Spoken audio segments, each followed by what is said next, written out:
Bienvenidos chicos y chicas al canal de Ricardo, profesor de Física y Química. En la clase de hoy vamos a estudiar diferentes tipos de disoluciones según su estado de agregación.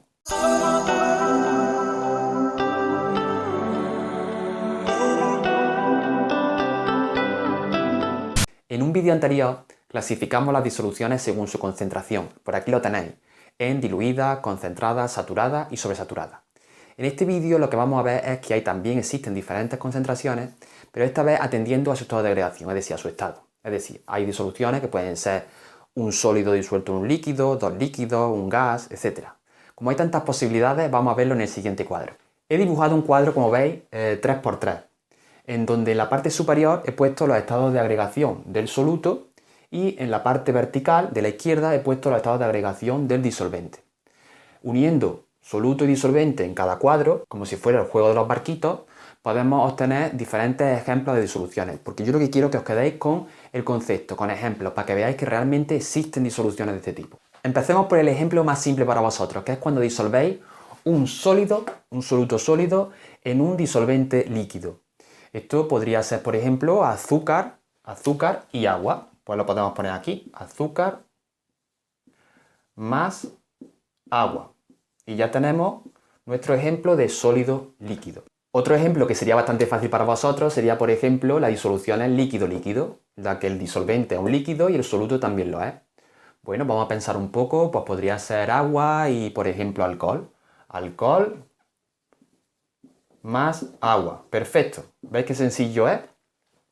Bueno, esto se complica conforme vamos viendo estados de agregación cada vez menos intuitivos. Me refiero a estados de agregación donde no encontramos ejemplos en la vida cotidiana o nos resulta bastante complicado. Pero creo que podemos hacer el siguiente. Si vemos aquí tenemos gas aquí, allí tenemos gas, pues vamos a ver qué disolución podría ser la gas-gas. Y aquí se me ocurre lo siguiente, estamos ahora mismo respirando aire de la habitación.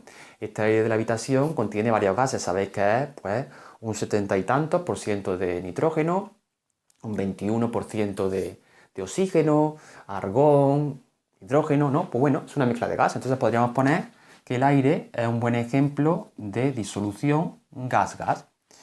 Vamos a ver el siguiente. Ya empieza a complicarse la cosa, porque ahora nos piden que pongamos un ejemplo de la disolución sólido-sólido. Eso significa que un sólido se va a disolver en un sólido.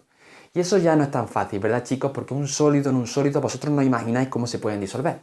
Pero si yo os dijera que, por ejemplo, podremos calentarlo, dos sólidos que podemos calentar, y además os dijera que esos sólidos pueden ser metales, ya es verdad que sí se ocurre algo. Y si además os digo que su nombre se llama aleación, sí, ¿no? Ya nos suena más. Las aleaciones, efectivamente, son buenos ejemplos de disoluciones soluto-disolvente. Son buenos ejemplos de disolución sólido-sólido.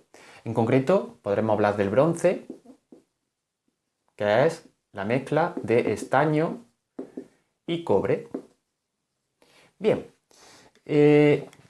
Otro que tampoco es muy intuitivo es el caso de que tengamos un soluto líquido disuelto en un disolvente líquido. Es bastante raro que un líquido se disuelva en un sólido. Es mejor un sólido en un líquido, como hemos visto antes.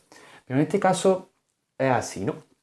Y el ejemplo más característico de un líquido disuelto en un sólido son las amalgamas.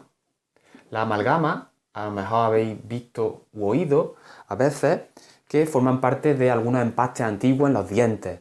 La amalgama tiene un color así metálico y no es más que la unión de un metal con mercurio. Es decir, que el líquido sería mercurio y el metal sería, bueno, uno que se diluyera o que diluyera ese mercurio. En concreto, pues, sería, por ejemplo, el oro. Por eso hay que tener mucho cuidado con el oro. Si vosotros estáis en un laboratorio manipulando mercurio, siempre que tengáis un anillo o una sortija de oro, intentad protegerla, taparla o quitarla durante el tiempo que estéis manipulando el mercurio, porque el mercurio en contacto con el oro lo disuelve. Entonces puede ser que os quedéis tristemente sin anillo. Y eso no lo queremos, ¿verdad? Vamos a seguir un poquito con nuestro cuadro. Ahora buscamos una disolución que sea un gas disuelto en un sólido. Pero esto lo tenemos relativamente cerca, relativamente a mano, en concreto en los vehículos, en el tubo de escape de los vehículos. En el tubo de escape de los vehículos existe algo que se llama catalizador.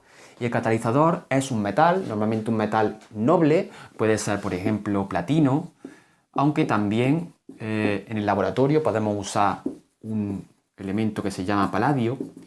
y os tenéis que imaginar como un trocito de metal donde, igual que los dardos en una diana, se incrustan esos gases. En concreto, en el paladio se incrusta perfectamente el hidrógeno. El hidrógeno se dice que se disuelve bien en paladio.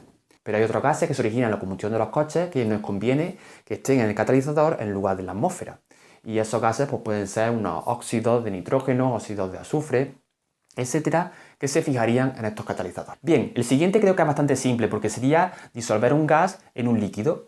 Vamos a acordarnos de los peces. Los peces y algunos organismos vivos que viven debajo del agua respiran realmente oxígeno. ¿Pero ese oxígeno dónde está? Bien, el oxígeno ya sabéis que está, se dice, disuelto en el agua. Entonces, ese sería un buen ejemplo de disolución gas líquido, ¿no? Sería oxígeno en agua. Pero también vosotros tomáis bebidas refrescantes, bebidas carbonatadas. Cuando las veis tienen una burbujita y esas burbujitas no son más que dióxido de carbono disuelto en un líquido. Entonces las bebidas carbonatadas sería un buen ejemplo. Bebidas carbonatadas.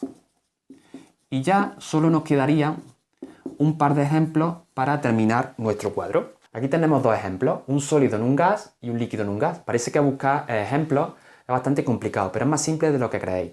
Porque si consideramos que ese gas es el aire, se facilita mucho todo el concepto. Claro, si es un sólido muy pesado, parece que no va a quedar nunca en disolución, parece que va a caer.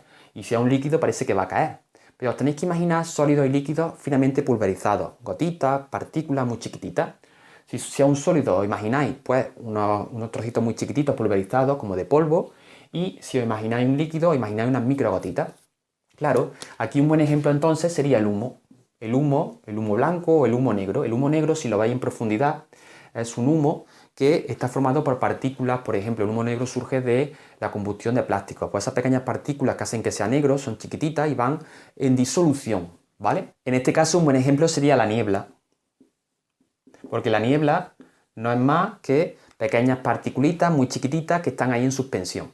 Es verdad que la niebla, al igual que por ejemplo, que puede ser, otro ejemplo puede ser una nube, también está formado por vapor de agua, que no es más que un gas. Pero si consideramos también la parte líquida también la lleva la nube y la niebla y forma parte de la misma. Bueno, pues ya tenemos formado el cuadro de las disoluciones según su estado de agregación. Como habéis visto, no es tan difícil. Yo os recomiendo que si vosotros tenéis un ejemplo propio que se adapta mejor a vuestro conocimiento y a vuestra experiencia, lo escojáis antes de los que yo he puesto, porque siempre lo recordaréis mejor que el que he usado yo. Y simplemente me queda despediros. Gracias por estar ahí y nos vemos en el siguiente vídeo. Chao.